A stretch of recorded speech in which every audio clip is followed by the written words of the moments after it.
Right, here we are in eWorld, and I'm just going to show you my pitiful every single day makeup routine.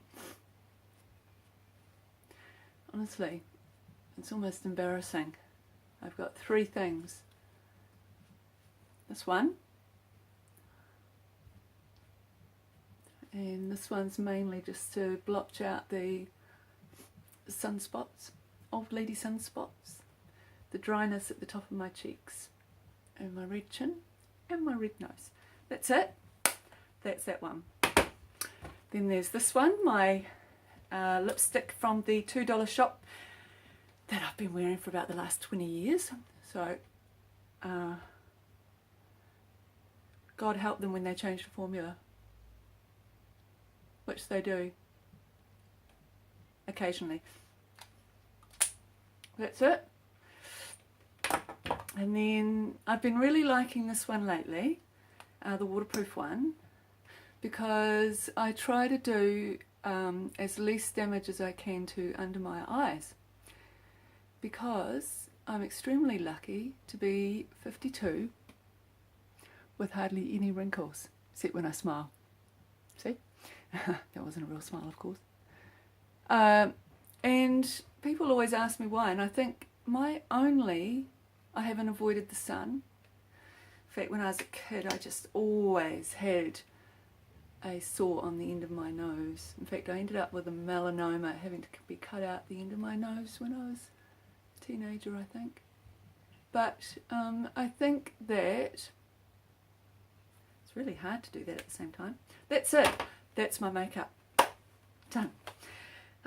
Right, here. So,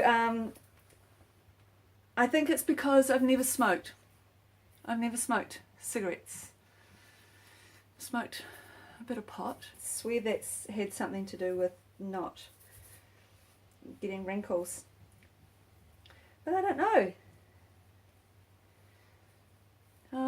Maybe I'm just really lucky. My father doesn't have wrinkles. Is it going to pass? No, not quite. Oh yeah, we're getting the fluffy bits. My brother's not overly wrinkled. My mother is a little bit.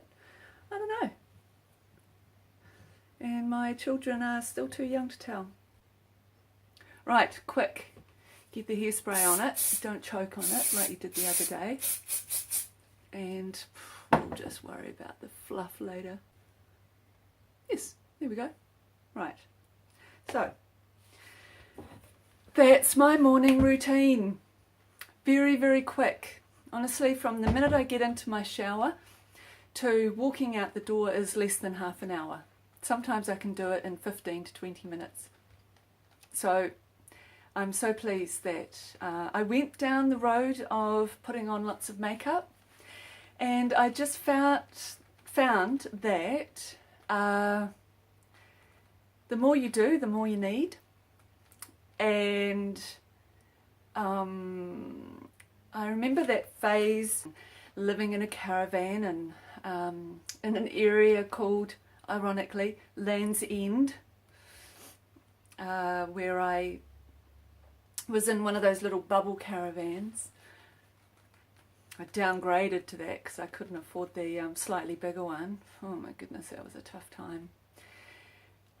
But I was on this beautiful cliff in between 2 pōhutukawa trees, overlooking the ocean in Ohakura, in Taranaki.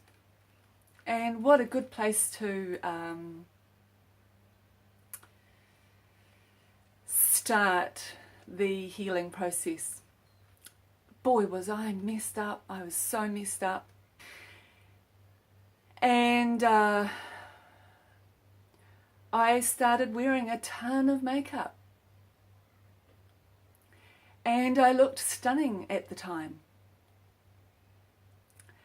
But I found that I became very, very, very self-conscious, and it added to my woes and my body dysmorphia that I had at the time. The body dysmorphia that I had at the time. So I stopped wearing so much makeup. And it's amazing how people treat you differently. Through that period, I was able to observe all the naturally beautiful women that were around me. And I was able to be part of that when people see you as attractive and you're treated differently.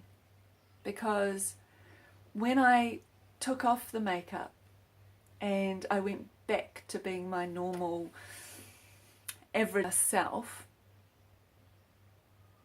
there was a definite difference, and it helped me understand and feel empathy for naturally 24/7 beautiful women, because the question has to be, do they like me for me, or do they like me because of the way I look?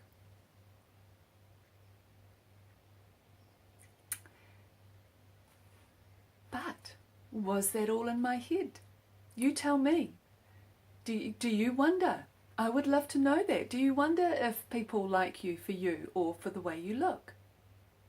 And if they do like you for the way you look, do they have expectations that you need to look that way whenever they see you? Or, more importantly, do you have expectations of yourself that you have to look that way? Do you feel like you have to be your most beautiful self all the time in order for people to like you? Tell me. Tell me what it's like to be beautiful.